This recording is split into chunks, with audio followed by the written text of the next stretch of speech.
Queremos saludarles una vez más en este su programa Biblia al alcance de todos, un repaso a la escuela sabática. En esta mañana nos encontramos de nuevo con el pastor Nelson Hernández, pastor de la Iglesia Central de Ibagué, un hombre poderoso en la palabra y en la oración. Pastor, bienvenido. Gracias, pastor, muy amable, gracias por la invitación, gracias a ustedes por escuchar esta lección de la escuela sabática. Lección número 9 para el 2 de diciembre. Se nos acaba el año, titulada, pastor, Misión a favor de los poderosos. ¿Qué tal, pastor, si oramos antes de abrir la palabra de Dios? Claro que sí, oremos. Dios poderoso, santo y eterno, deseas alcanzar a todos los hombres. Estás interesado perfectamente en nuestra salvación y por eso nos hablas hoy por medio de tu palabra. Enséñanos y permite que el aprendizaje que obtengamos nos ayude a alcanzar el objetivo de la misión. En el nombre de Jesús. Amén. Hemos estado orando, mis apreciados amigos y pastor, bastante en las últimas 2 lecciones de lo que es la misión en favor de los necesitados. Sin embargo, cuando vamos a la palabra de Dios encontramos que para la salvación, para la gracia de Dios, Dios no hace distinción, pastor, entre pobre ni rico, entre intelectual e indocto. Realmente el versículo dice que de tal manera amó Dios al mundo, escribió Juan, que entregó a su Hijo unigénito para que todo el que en él crea. Eso incluye nacionalidad, todas. Eso incluye estatus social, todos. Eso incluye estado intelectual o sociocultural, a todos. Y durante esa semana vamos a estar estudiando esa misión a favor de algunos hombres ricos, acaudalados en los tiempos bíblicos, pero también influyentes y poderosos. De antemano, pastor, notamos que Jesús dijo a los pobres, siempre los tendréis con vosotros, pero en el Antiguo Testamento vemos hombres poderosos que Dios utilizó a favor de su pueblo, como Abraham, que era considerado como el hombre más rico de aquellas tribus, ¿no? Job, ¿cierto? Salomón, que era considerado como el rey que en su tiempo recibió la mayor renta en oro, en plata y en piedras preciosas, ¿no? Así que la misión de Dios no es solo a favor de los necesitados, sino también Dios utiliza a los hombres poderosos y ricos para los propósitos del cielo.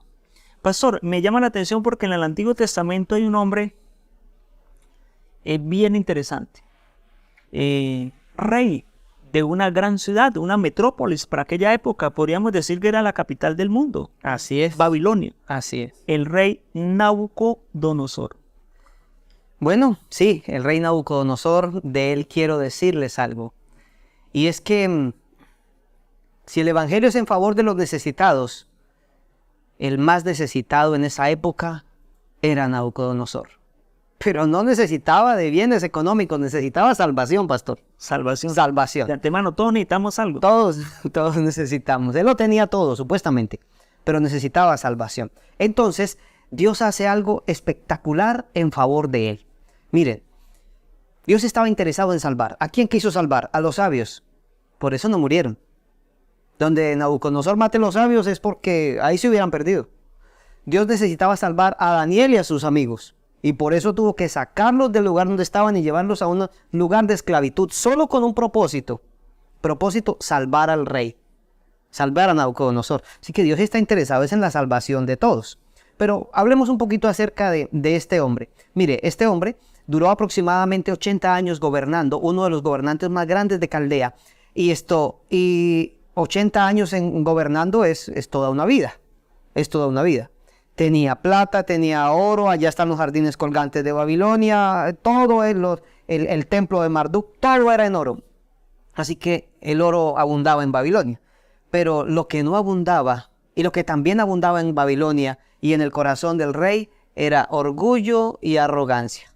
Sí, me alcanzo a acordar, pastor, esa frase cuando tal vez Nabucodonosor se paró en los jardines babilónicos y miró la gran ciudad y dijo: esa es la gran ciudad que yo he construido. Claro que sí, que yo he construido. Es más, la palabra de Dios dice así en Daniel capítulo 2, menciona que él era, a ver si lo encuentro, en capítulo 2 él menciona y dice que era el más fuerte, el más grande y sobre todo que su corazón se había llenado de orgullo. Creo que es Daniel 5:22, a ver si lo leo, 5:22, dice, 20, pero su corazón se ensoberbeció y su espíritu se endureció en su orgullo.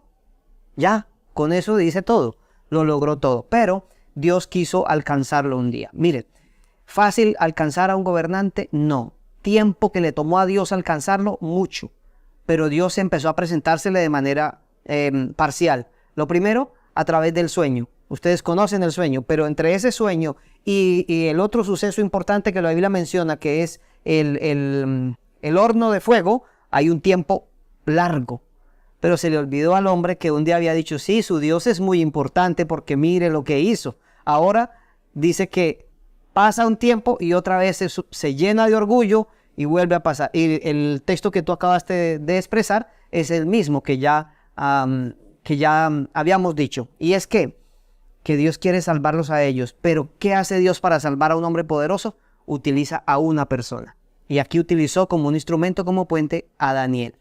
Dios puede utilizarnos a nosotros. Yo tengo un feligrés que ya, por cierto, está enfermo. Pero el hermano Crisóstomo, usted lo veía y el hombre no puede hablar, tiene una manera hasta difícil de poder expresar, pero siempre él decía, estuve hablando con el diputado, mire que yo estuve hablando con el congresista. O sea, él tenía la facilidad de hablar con esas personas. A todos nos corresponde una tarea, y la tarea es hablar con alguien, y Dios siempre nos va a poner en algún lugar donde tengamos una persona poderosa cerca para poder hablarle. Me llama la atención, pastor, que pareciera, usted dijo algo interesante ahí, que quedó implícito. Que la misión a favor de los gobernantes o poderosos a veces es como más en la línea de tiempo.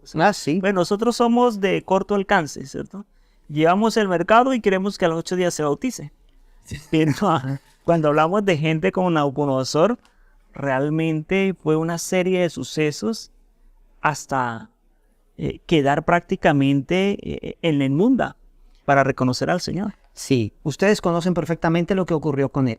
La historia pues no la vamos a contar toda, pero sí sabemos que el Señor lo depuso de su cargo. ¿Quién gobernó durante esos 7 años? No sabemos, pero parecía un animal del campo. Utilizó uno de los problemas psicológicos que hoy se utilizan, ¿no? Y él quedó allí comiendo como un buey.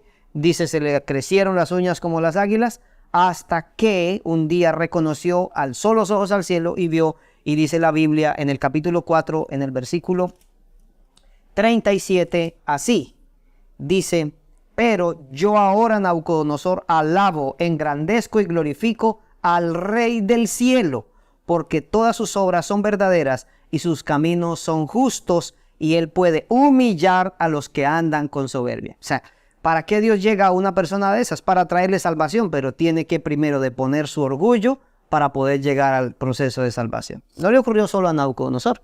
Hay más personajes en la Biblia que ocurrió. Sí, esto. Uno podría pensar, pastor, que aparte de los gobernantes, que es bien difícil llegar a ellos por su nivel social y cultural, el otro punto bien difícil para llegar se llama la gente que está en las Fuerzas Armadas. Y en especial, pastor, los que están al mando del ejército, de la tropa, un general, por ejemplo, ¿cierto? Un general del ejército está acostumbrado a mandar, a dar órdenes, y prácticamente le es difícil recibir una orden de algún subalterno, ¿cierto? Pero está la historia de Naamán, que era muy cercano al rey de Siria, mis apreciados. Era prácticamente la mano derecha. Dice que Naamán era quien tenía gracia del rey de Siria. Pero en una de esas deportaciones que hizo Siria de Israel, llevó a una jovencita que terminó sirviendo en la casa de Naamán, pastor. Ahora, Naamán le da una terrible lepra. Yo creo que el Señor utiliza diferentes medios, se vale de diferentes situaciones para llamar a sus hijos, ¿cierto? Se valió de esa situación, esa enfermedad psicológica de quererse parecer a un animal, de Nabucodonosor, para que él reconociera al creador del universo. Y ahorita se valió de una enfermedad que le dio a este hombre, una enfermedad muy cotidiana en aquella época, era la lepra, ¿cierto? Era terrible, la piel se empezaba a caer por pedazos. para que él sintiera la necesidad de buscar al Señor, ¿cierto? Sí, así es. Y uno pensaría, pastor, como usted lo acabó de decir, uno pensaría que realmente quien llega al general es otro general, pero no siempre es así. Uno pensaría que quien llega al rey Nabucodonosor, pues es otro rey, pero no. Fueron unos humildes y sencillos esclavos hebreos prisioneros. Porque el Señor puede utilizar a cualquier persona, mis apreciados hermanos, para cumplir una misión especial a favor de los poderosos. En ese caso utilizó una sierva, una criada, quien habló a los oídos de su Señor y le dijo, pastor, en Israel hay Dios. Amén. Y hay profeta. Amén. Y no tardó el tiempo en que Naamán ensilló sus bestias, empacó oro. Como todos, a veces los ricos piensan que todo se puede comprar con el dinero, ¿cierto? Y hay un texto interesante que fue el texto que leímos, que es el texto de memoria, ¿cierto? ¿Qué provecho tiene el hombre si gana el mundo entero y pierde su alma? ¿O qué puede pagar el hombre por su alma, por su vida, ¿cierto? No hay recurso. Así que él empacó una cantidad de oro y se presentó ante el rey de Israel. Pero pareciera que el rey de Israel, pastor, no era un buen misionero, ¿cierto? No fue capaz de decir nada. Le dijo, ¿acaso soy yo para sanarte? Dios para sanar. Ya, y lo mandó para donde Elías, donde el profeta Eliseo, ¿no? Y cuando llegan del profeta Eliseo, a mí me llama la atención esta imagen, pastor, porque cuando llega un rico a nuestra iglesia es llena de pobres, ¿cierto? A nosotros nos aplica bien que los pobres siempre estaréis con nosotros. Nosotros los recibimos a todos. Así que cuando llega una persona caudalada a nuestra iglesia, y el hermano diácono como que es más amable con él, ¿cierto? Y como que le apartamos la silla, ¿cierto? Y lo saludamos, ¿cierto? Y le ofrecemos y le acotejamos y le servimos. Pero me llama la atención que el profeta Eliseo, hermano, tenía una forma bien especial de evangelizarlo, porque ni siquiera salió a saludar. Él dijo, realmente delante de los ojos de Dios todos somos iguales. Y si es en cuanto a Dios, pues yo soy el que estoy más cerca. Este pagano, aunque tenga mucho dinero, está bien lejos y necesita la gracia del Señor. Y le dio una orden por medio de su siervo. Claro, Naamán no le gustó esa orden. Eso de irse a bañar en un río sucio de Israel, dijo, pues realmente en Siria tengo mejores ríos y mejores piscinas y asuntos que tengan que ver más decorosos, más higiénicos. Pero de nuevo, pastor, un siervo. Aparece otra vez. Aparece un siervo y le dice, mi señor, pero si el profeta te pidiera algo difícil, tú lo harías, ¿cierto? Tú traías una cantidad de oro para tu salvación, ¿cierto? Y no te sirvió de nada. Pero el profeta te pide algo sencillo, ¿cierto?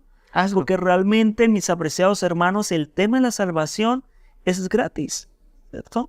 El tema de la salvación está al alcance de todos. Hasta el más pobre de lo pobre, puede tener la salvación. Y hasta el más rico de los todos no puede comprar la salvación porque siempre es por gracia. Así es. Y no por obras. El hombre fue y lo hizo, ¿cierto? Y resucitó prácticamente limpio su cuerpo como el de un niño. La fe jugó un papel fundamental, pero ¿la fe de quién? Era como más la fe de los siervos que estaban ahí que la de él mismo. Total. Ahora, cuando llega una persona de estas a la iglesia, los procesos parecen más lentos, ¿cierto? Porque ellos vienen con un mundo social, un mundo cultural. Yo me alcanzo a acordar un rico de hace algunos años en Medellín. Yo también sé quién habla. Y era difícil, ¿cierto? Era difícil, ¿cierto? Cuando uno tiene, digamos, una empresa gigantesca de alcance transnacional, cerrarla a la noche, de la tarde a la noche, de la noche a la mañana, un sábado, eso es bien complicado. Así que ese hombre tenía todavía muchas costumbres paganas. Dijo, bueno, permítame llevar 2 mulas de tierra para Siria, yo hacer tal vez un altar y adorar al Señor, eso es una costumbre pagana. Y segundo, mi Señor, permítame que cuando yo entre al templo del rey pagano con mi Señor, el rey, que él se arrodilla, yo también me puedo arrodillar, que yo después pido perdón al Señor. Sí. Y tal vez si hubiera sido uno de nosotros, le hubiéramos dicho, no, esas son costumbres paganas, hay que abandonarlas o si no, usted no sirve para eso. Pero no, el profeta Eliseo tenía mucha paciencia y sabía que los cambios son procesos que para algunas personas son más lentas y para otros sea más fácil. Le dijo, no, tranquilo, ve en paz. Es decir, no debemos hacerle presión a la gente constante, a una persona rica, ni a una persona pobre. Deberíamos hacerle presión a la gente. Pero sí, la Biblia cuando habla de forzarlos a entrar significa que les mostremos al Dios que es capaz de dignificarlos. Entonces, el hermano Naamán se fue a orar. Ya había aceptado a Dios en su corazón, pero seguía adorando, y mientras se arrodillaba a orar a un Dios pagano, decía que en su mente estaba adorando a Jehová. Interesante, o sea, es difícil. ¿Cuándo cambiaron las cosas? La Biblia no lo registra, pero inevitablemente él se llevó el mensaje del Dios verdadero en su corazón. Y bueno, aspiramos a encontrarnos con Nabucodonosor en el cielo. Yo creo que sí. ¿Y por qué no con Naamán? Claro que sí. Ahora, podríamos pensar que el Antiguo Testamento es el testamento donde Dios utiliza poderosos. Pero en el Nuevo Testamento también, mi pastor, tenemos la historia de un hombre muy famoso, principal de los judíos, Bueno. Nicodemo. Nicodemo es un hombre rico, un hombre influyente, un hombre miembro del Sanedrín, un hombre gobernante de los judíos. Nicodemo también tiene un problema.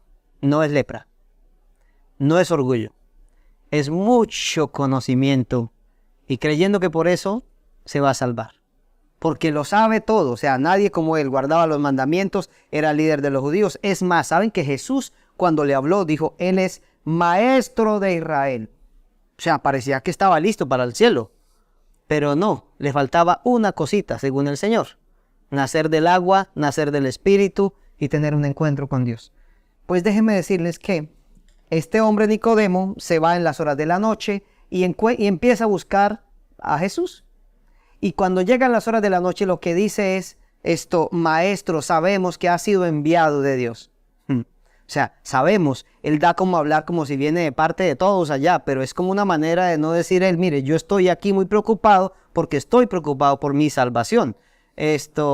¿Cómo termina todo? El hombre tratando de mantener su status quo, el Señor le dice, solo te voy a decir una cosa, olvida todo lo que me has dicho y lo único que te voy a decir es, cuando yo sea levantado, a todos atraeré a mí mismo. Y un día Jesús en la cruz del Calvario fue levantado, y entonces él recordó las palabras de Jesús y dijo, no, yo tengo que hacer algo por ya no por Jesús, porque Nicodemo no pudo hacer nada por Jesús. Intentó defenderlo, eso dice la sierva del Señor, que él intentó defenderlo cuando lo estaban enjuiciando, pero no pudo hacer más nada. Sí, intentó defenderlo mientras estaba vivo, pero cuando estaba muerto intentó honrarlo. Y después de que terminó todo, dice la sierva del Señor que todo el costo de su vida, todos los recursos económicos que tenía, los invirtió en la causa de la obra del Señor. Nicodemo terminó pobre, pero el Señor alcanzó a un gran hombre poderoso.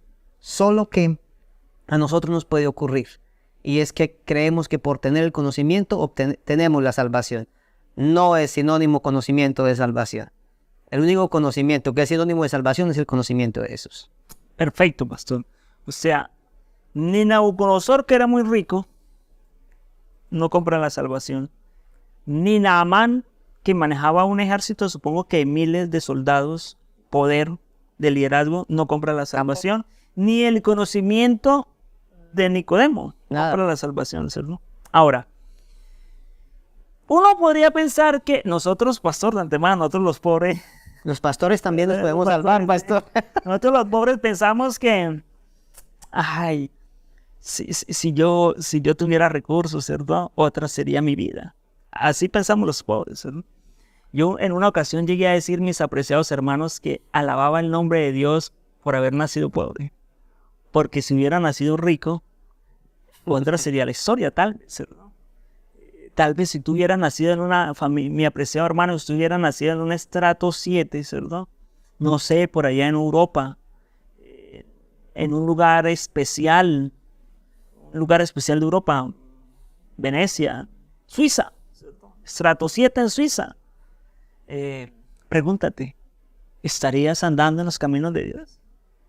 ¿Seríamos pastor si hubiéramos nacido hijos de bancarios? No sé. Bien interesante, ¿cierto? Así que es bien difícil el tema. No es una ventaja ser rico, ni es una ventaja ser poderoso, ni es una ventaja ser muy sabio. Todo lo contrario, el Señor Jesucristo llegó a decir en Mateo capítulo 19, versículo 24, pastor, un texto famosísimo, que era más fácil que un camello pasara por el ojo de una aguja, que un rico entrara al reino de los cielos. No imposible, pero mire cómo el Señor lo coloca, ¿cierto? El Señor lo coloca de una forma bien, una comparación bien interesante. ¿Por qué? Hay una historia muy conocida, yo creo que todos hemos escuchado hablar de esa historia. Mateo capítulo 19, el joven rico, pastor. La Biblia no le da ni el nombre, le llama el joven rico. Lo único que describe es sus recursos. Dice que ese hombre llegó con deseo de salvación donde Jesucristo y le dijo, maestro bueno, ¿qué haré para heredar la vida eterna? Jesús le dijo, ¿por qué me llama bueno? Bueno, solo uno, mi Padre Celestial. Pero si quieres entrar a la vida eterna, guarda los mandamientos. Pero me llama la atención que ese hombre dijo, todos los he guardado desde mi infancia. Porque inevitablemente era una persona que tenía una norma moral y ética altísima, pastor. Una persona intachable externamente. Pero había algo que no visualizamos nosotros, pero que sí visualiza Jesús. ¿Qué era eso? Este hombre, mis apreciados hermanos, en su corazón, en primer lugar lo ocupaba las riquezas. Y Jesús estaba tal vez en el segundo, en el tercero, en el cuarto lugar. Jesús, viendo lo que había en su corazón, le dijo, mira, si quieres ser perfecto, ve, vende todo lo que tienes, dalo a los pobres y sigue. Dice que agachó su cabeza y se fue triste. Porque inevitablemente, pastor, Pablo también habla mucho de las riquezas. Dice que el amor al dinero es la raíz de todos los males. Que no solo atrae a los mundanos o no creyentes, sino que aún mucha gente de la iglesia es la perdición, el amor al dinero. Ahora, pero hacía un paralelo con un hombre llamado Zaqueo, ¿cierto? Zaqueo de antemano había adquirido las riquezas o parte de sus riquezas no de la forma más lícita. ¿Cierto? Él cobraba el impuesto de Roma, pero también cobraba un sobreimpuesto para su bolsillo, así que había hecho muy millonario. Pero este hombre quería encontrarse con Jesucristo, pastor. La Biblia dice procuraba ver a Jesús, ¿cierto? Y cuando se encuentra con Jesús, me llama la atención que Jesús mira su corazón, le dice que ha llegado la salvación a su vida, va a la casa a cenar con él, y Jesús no le dice que entregue las finanzas, pastor. Para nada. Para nada. ¿Y qué terminó siendo él? Pues esto cambió las prioridades. Su prioridad era el recurso, la plata, y ahora su prioridad es, no, lo que tengo, la mitad de lo voy a dar a los pobres. Y si he robado a alguien, se lo devuelvo 4 veces. Quiere decir que no todo el dinero lo había alcanzado de manera ilícita. Pero sí dijo, la mitad se lo voy a dar a los pobres. Y de ahí, del otro, si he robado, entonces se lo voy a dar 4 veces. Entonces también era un hombre que cambió de prioridades. Inevitablemente en su corazón este hombre permitió que no estuviera gobernando las riquezas, sino que pudiera gobernar Jesucristo.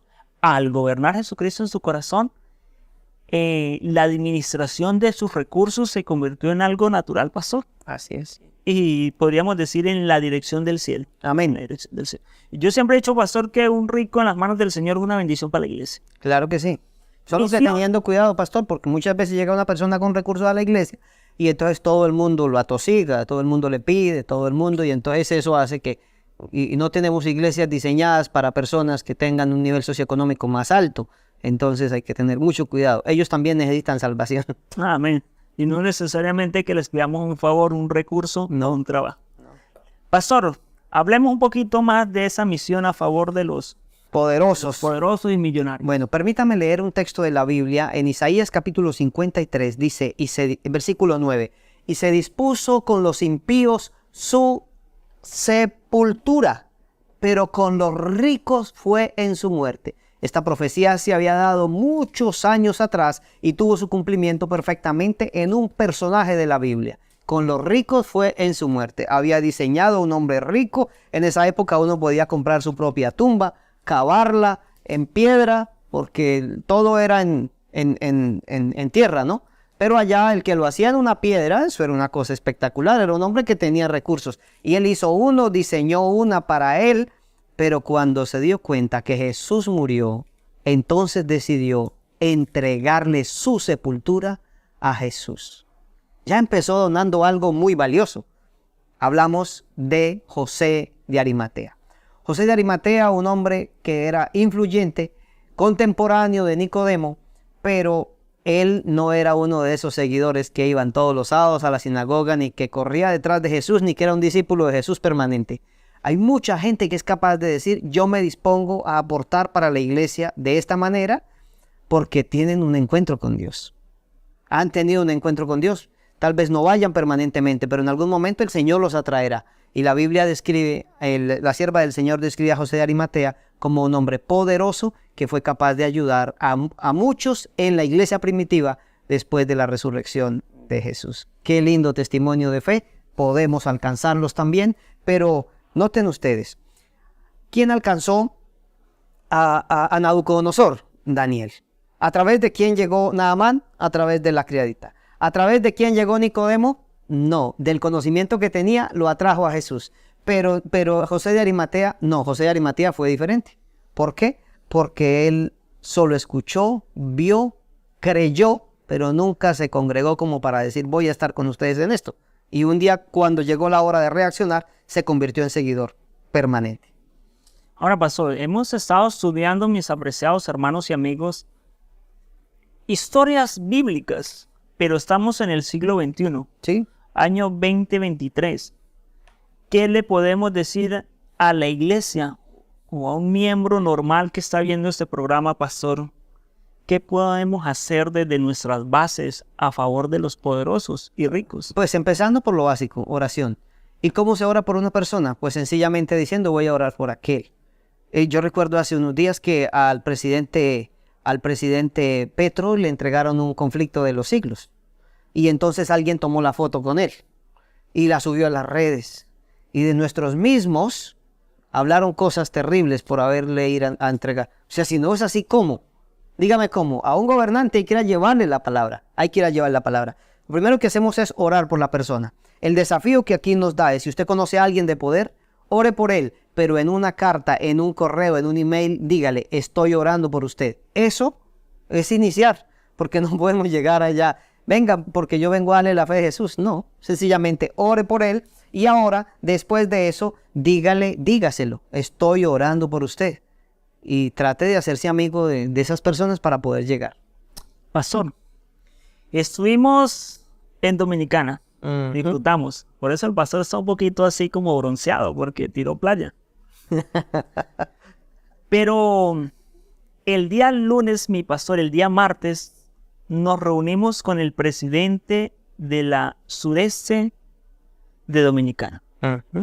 El pastor Gustavo. Gabriel. Y tuvimos una conversación, mis apreciados hermanos, espectacular de unas 2 horas. Y me llamó la atención porque él dijo, estuve esa semana en la oficina del presidente de la República. Y a esta oficina vino cuando era candidato, ¿cierto?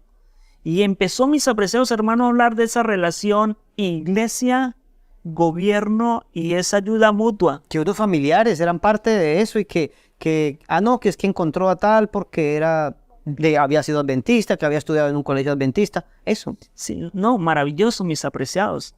Así que nos quedamos deslumbrados de ver la obra que está haciendo ese pastor y esa conferencia a favor del gobierno central. Pero también en la conversación entró un donante de Maranata, ¿perdón? Un hombre que dona, mis apreciados hermanos, $5 millones para un proyecto. Entonces yo siempre digo, pastor, tenemos que trabajar por los pobres, tenemos que trabajar por la clase media, pero no podemos descuidar a los poderosos y ricos, porque cuando se convierten y llegan a una iglesia, se convierten en una gran bendición, mis apreciados hermanos. Así que busca una persona de altos recursos acá en la ciudad, busca una persona influyente. Si trabajas o tienes un almacén o tienes un negocio o eres universitario, acércate. Él también tiene necesidad de Dios. Él también tiene vacío en su corazón. Él también tiene dificultades y problemas. Él también quiere y merece la salvación. Y busquemos los canales, pastor. Una inscripción a la revista Prioridades puede ser, ¿cierto? La entrega permanente de literatura. Amén. El hacerle saber que estamos orando por él, ¿cierto? Muchas veces el hacerle un favor y no cobrarle, porque ellos están esperando pagar todo, ¿cierto? Mis apreciados, puede causar la conversión de una persona poderosa y rica, que una vez Cristo llega a su corazón se convierte en una gran bendición para la iglesia. La misión en favor de los necesitados. Todos estamos necesitados de Dios, pero alcancemos también a los poderosos. Vamos a orar, pastor. Miremos el rostro y oremos.